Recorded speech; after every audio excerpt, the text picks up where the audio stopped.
y con otros cargos de gran importancia que después muy brevemente los voy a presentar, porque lo más importante va a ser escucharlos a ellos, que son candidatos a gobernador por la provincia de Buenos Aires, y que queremos saber, bueno, la provincia de Buenos Aires, cómo se ubica, dónde desde dónde se debe discutir el federalismo fiscal desde la provincia de Buenos Aires. Nosotros traemos a esta mesa 3 propuestas concretas, más allá de no abandonar el deseo de transformación de la ley de coparticipación y sus índices de reparto. Creemos que cuando tiene que existir unanimidad en la distribución, el primero que tiene que ceder es la nación. La nación es la que tiene que ceder, de lo contrario no se van a cambiar los índices de coparticipación. Allí creemos que tenemos que unificar, dividir entre coparticipación neta y bruta no, sino que ir directamente en coparticipación bruta. Todos sabemos que va 15 al ANSES, que la distribución que queda del 85 genera que el 50 y pico, pero en términos reales sobre coparticipación bruta es el 48% que va a provincias y el 36% a nación. Nosotros creemos que ahí tiene que ceder nación 6 puntos, primero para cumplir con la actual ley de coparticipación, el artículo 7, que no lo está incumpliendo y que ha significado una extracción terrible a todas las provincias, en donde algunas provincias, tengo entendido, como San Luis y Santa Fe, han hecho los reclamos judiciales correspondientes. La segunda propuesta concreta que quiero plantear, el famoso Fondo de Reparación Histórica del Conurbano. Ustedes saben que en el Fondo de Reparación Histórica del Conurbano, esto nosotros lo trabajamos con un equipo de 200 personas, técnicos, académicos, gente con experiencia de gestión que colaboró en los equipos técnicos de la coalición cívica durante el 2010, y el 6 de enero ya lo publicamos como una de las propuestas en lo que se llama 100 propuestas para cambiar la provincia, y allí lo que estamos planteando es que el impuesto a las ganancias, como ustedes saben, primero en la década del 90, por el acuerdo político entre Menem y Duhalde, significó que hasta el 10% o 650 millones de pesos, recordemos pesos dólares en ese momento, iban a la provincia de Buenos Aires. Frente a la queja de las otras provincias, se agrandó en 6 puntos más. El gobierno central cobró un peaje de 2 puntos para ATN, para manejo discrecional, y por lo tanto quedaron 4 puntos para las provincias, más el sobrante de los 650 millones, hasta el 10% si es necesario. ¿Qué ocurrió? Ocurrió, paradójicamente, que como esto fue un fondo fijo y esa limitación, hoy genera mayores recursos este fondo que nació para la provincia de Buenos Aires, para Córdoba, Santa Fe y otras provincias que para Buenos Aires. Y la tercera propuesta es la coparticipación del impuesto al cheque. Nosotros creemos que es un impuesto distorsivo, que en la práctica funciona no como 0,6 por mil, sino como 1,2. Desde la coalición cívica creemos que hay que eliminar en lo que es micro y luego en pequeño, de acuerdo a la categoría de la facturación de AFIP. Pero mientras tanto hay que coparticipar hasta salir gradualmente de este impuesto. Hay que realizar una coparticipación del 100%. Voy a utilizar nuevamente las propuestas de Alieto Guadagni, que nos ha dado una idea muy interesante en términos dinámicos. La propuesta de Alieto, que yo comparto absolutamente y que creo que tenemos que empezar a discutir en el Congreso y ponerlo sobre la mesa una y otra vez, y ojalá estuviera acá el gobernador para formar parte de esta cruzada que tenemos que empezar todos juntos, propone un modelo que trabaje en el margen, esto es, que empiece a redistribuir sin que ninguno de los actores pierda en la actualidad, que implica para el gobierno, salvo el gobierno nacional, yo también estoy de acuerdo con Juan Carlos Morán, que ninguna provincia tenga disminuciones en el monto total y que esté compuesto de 3 valores. Un índice que esté compuesto, un primero es el que Alieto llama el devolutivo, esto es, en función de lo que cada uno produce, cada uno recibe. Segundo, redistributivo, que tiene el inverso del Producto Bruto Per Cápita, de la densidad demográfica y de otras variables sociales. Y el tercero, que es un tema que tenemos que incluir en absolutamente todos los elementos del gasto público, que son los criterios de eficiencia. A mí me pareció muy interesante discutir y comparto totalmente lo que planteaba en el final Juan Carlos Morán, la discusión del federalismo y de la coparticipación como instrumentos en realidad, porque lo que nosotros necesitamos es visualizar el impacto que esto tiene en la calidad democrática. En tres dimensiones: una es la dimensión constitucional, y en este punto es donde radica en gran medida la existencia y el sentido que deben atender las concepciones o las implementaciones de los otros federalismos, del federalismo político y del federalismo fiscal. Sobre todo porque el federalismo constitucional es el que establece en la letra de la Constitución este sabio equilibrio que nuestra Constitución pone, el equilibrio que tiene que ver con la distribución de los poderes, que no es simplemente un reparto de competencias, sino que tiene que ver también con la necesidad de controles recíprocos dentro de los poderes, también en este equilibrio que implica la limitación del poder. La limitación del poder es propia del funcionamiento de un sistema democrático, porque el poder democrático siempre es limitado. Y el federalismo fiscal es entonces, sí, ya para avanzar sobre nuestro tema, el que establece la asignación de los recursos necesarios para atender las competencias. Las dificultades, sobre todo, y las quejas sobre el funcionamiento del sector público es lo que ha llevado a la reforma más natural y más propia del sistema, que es el mecanismo de la descentralización fiscal. Ahora, para hablar de descentralización fiscal, lo que hay que hablar es de un principio de correspondencia fiscal. Vamos a la otra, y la correspondencia fiscal tiene tres requisitos fundamentales: que el área que recibe el beneficio cargue con los costos, que la responsabilidad de gastar coincida con la de recaudar, y que la responsabilidad del financiamiento coincida con la responsabilidad política. Estamos entonces frente a esta disyuntiva, a esta tensión permanente que es la del modelo federal versus el centralismo fiscal. No es que haya una tensión entre el gobierno central y las provincias, también puede entenderse que es así. Existe por sobre todas las cosas una tensión entre dos modelos determinados. La concepción y la idea que nuestra Constitución establece del sistema federal que rige nuestro sistema de gobierno, lo que implica no es solamente una distribución de competencias, no son autonomías como estados separados y desligados entre sí, sino que entienden por sobre todas las cosas que esas provincias autónomas tienen en común el sentido de pertenencia con lo nacional.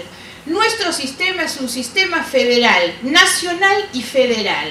El problema y la distorsión es cuando a ese modelo federal, que implica, insisto, la autonomía, pero la cohesión de las provincias en un sistema y en una pertenencia nacional, enfrentamos con el centralismo fiscal. ¿Cuáles son las medidas que nosotros proponemos? Lo primero es una reforma tributaria. La verdad es que no se puede tomar una decisión de distribución si no se toma una decisión política que recupere la equidad de la recaudación. Hoy nosotros tenemos no solo inequidad en el acceso a la distribución de la riqueza, de la renta, de los ingresos, sino fundamentalmente inequidad en el esfuerzo.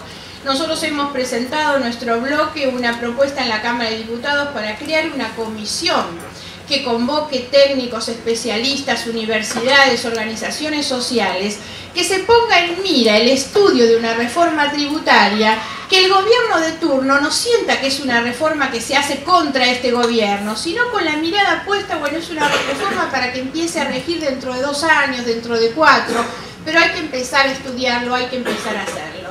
El segundo punto, como dije, es el cumplimiento de la ley. El otro es que debe haber reglas de sustentabilidad fiscal, que tengan objetivos claros y que busquen recuperar sobre todo la inversión y las condiciones de confianza. El otro punto es el federalismo cooperativo como alternativa. Las provincias grandes y ricas deben ayudar a las otras. Esto necesita además pactos estables para que exista un federalismo cooperativo. Necesita responsabilidades compartidas entre las distintas autoridades nacional, provincial y municipal, porque necesita poder y autoridad fundamentalmente. Lo otro que nosotros insistimos, que algo mencionó Luciana, es en el fondo anticíclico. Por supuesto que la reforma ideal es la reforma integral y la incorporación de los recursos extraordinarios a la coparticipación. Pero la alternativa posible es justamente la creación de un mecanismo de asignación de los recursos para evitar la discrecionalidad y la arbitrariedad en el reparto de los recursos. Hay dos decisiones que se deben tomar en torno al fondo anticíclico. La primera es cómo se integra ese fondo anticíclico. Y ahí van, obviamente, esos impuestos de la emergencia, que son los impuestos a los débitos bancarios y el impuesto al comercio exterior. Pero por sobre todas las cosas, para nosotros ese fondo anticíclico tiene que estar compuesto por los recursos extraordinarios que surgen de la subestimación de la inflación y del presupuesto. Ahí es donde quedan una enorme masa de recursos que después se reparten con criterios realmente discrecionales. Estamos hablando de muchos miles de pesos en ese punto. La discusión, y esto se viene ahora en los próximos días en la discusión presupuestaria, no es malo en sí mismo la subestimación del presupuesto con esa masa de recursos que queda. Lo malo es que estos se repartan después al antojo de quien reparte, con los criterios discrecionales y arbitrarios que lo que establecen es la pérdida de autonomía política. Necesitamos terminar con el sometimiento de los que reparten. Telegráficamente, los otros dos puntos son el financiamiento de las ciudades. La Argentina tiene un gasto público municipal del 8% del gasto público total, cuando los países desarrollados rondan el 40 o el 50%. No le alcanzan al municipio los recursos. Y el último punto es la transparencia. La transparencia implica instituciones, reglas, ejemplaridad, buenas prácticas, rendiciones de cuentas y por sobre todas las cosas controles. Pero insisto, estas cosas se pueden hacer si hay diálogo, si hay perspectiva estratégica, si el diálogo y la perspectiva estratégica se construyen y se sostienen entre todos los partidos políticos. Por eso es tan importante la calidad democrática, la calidad de las instituciones, dentro de las cuales nosotros debemos recuperar un sistema de partidos políticos fuertes, sólidos, con liderazgos ejemplares y creíbles. Muchísimas gracias. Si el presidente se sentara y dice, discutamos las esferas de competencia. Yo tengo experiencia y les puedo asegurar que todos van a estar dispuestos a discutir. Entonces, a ver, la plata de la educación que hoy está gastando la nación, no le gaste más, pásela a las provincias. ¿Está bien? Miremos el presupuesto del Ministerio de Educación, cuántos miles de millones se gastan y veamos que eso... Y vamos estableciendo las competencias. Ahora, cada provincia, por ejemplo, voy a dar un número, yo estoy haciendo un modelo de distribución que es para discutirlo, ¿no es cierto?, como la base para empezar una discusión. Si cada provincia recibe el doble de coparticipación de lo que está recibiendo ahora, ¿es una buena coparticipación? Les aseguro que si ustedes suman los gastos discrecionales, el promedio de lo discrecional que le dan, más el monto fijo, el doble supera los dos conceptos en un periodo prolongado de tiempo. O sea que el doble sería más de lo que han recibido históricamente. El doble sería el 44%, y a las provincias les toca el 58%. Nos quedaría entre el 44 y el 58, 14 puntos. 14 puntos que podríamos decir, bueno, vamos a hacer una cosa. Hagamos un plan nacional para darle agua potable, cloaca, vivienda digna al conurbano bonaerense, al servicio de salud y servicio educativo, escuelas y hospitales, al conurbano bonaerense, al conurbano rosarino, al conurbano cordobés, al conurbano mendocino, y que son los 4 que tiene catalogadas las Naciones Unidas y clasificados como la peor desigualdad del mundo entre ricos y pobres, pues son villas miserias rodeando a barrios opulentos. No sé, no tengo la precisión si Tucumán lo tiene. Resolvamos este problema que es de todos los argentinos. No se puede enojar un pampeano porque solucionemos el problema del conurbano bonaerense. Ni un puntano, ni un sanjuanino. Va a ser una solución integral de emergencia, con ese dinero resuelto entre todos los gobernadores, el presidente de la nación, y establecidas las esferas de competencia. Soluciones. 3 soluciones planteamos. Han sido mencionadas en las presentaciones anteriores, quisiéramos volver a focalizarlas. Y las voy a pasar entonces rápido. La primera es una reforma de la ley de coparticipación. Y Adolfo hacía mención de cómo se ha construido y demás.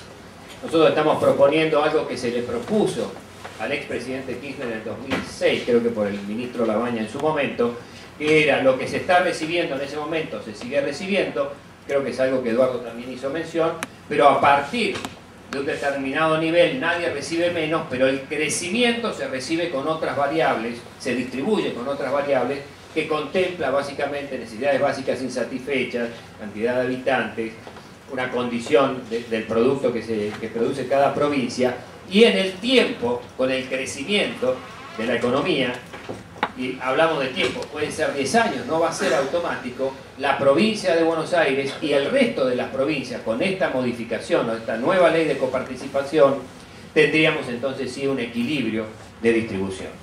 La segunda parte, la segunda propuesta de solución es el famoso Fondo de Reparación Histórica del Conurbano, que ha sido mencionado, los 650 millones de pesos dólares del 96 que se congelaron, que actualizados deberían ser 9.800 millones de pesos, simplemente actualizados.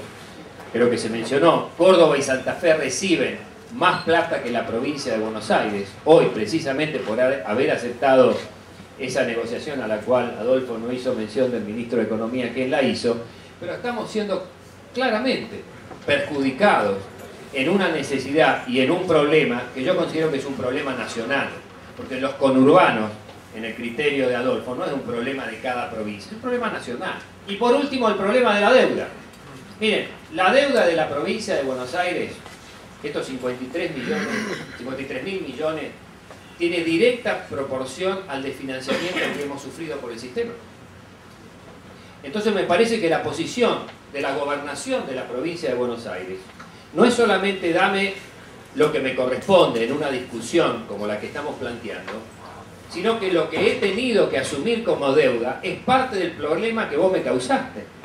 Entonces vamos a una renegociación de la deuda. Porque no es solamente el flujo futuro, sino el flujo que no tuve y por el cual tuve que contraer deuda. Y acá creo que tiene que haber una negociación férrea de la provincia de Buenos Aires en términos de cuál es la vía de solución.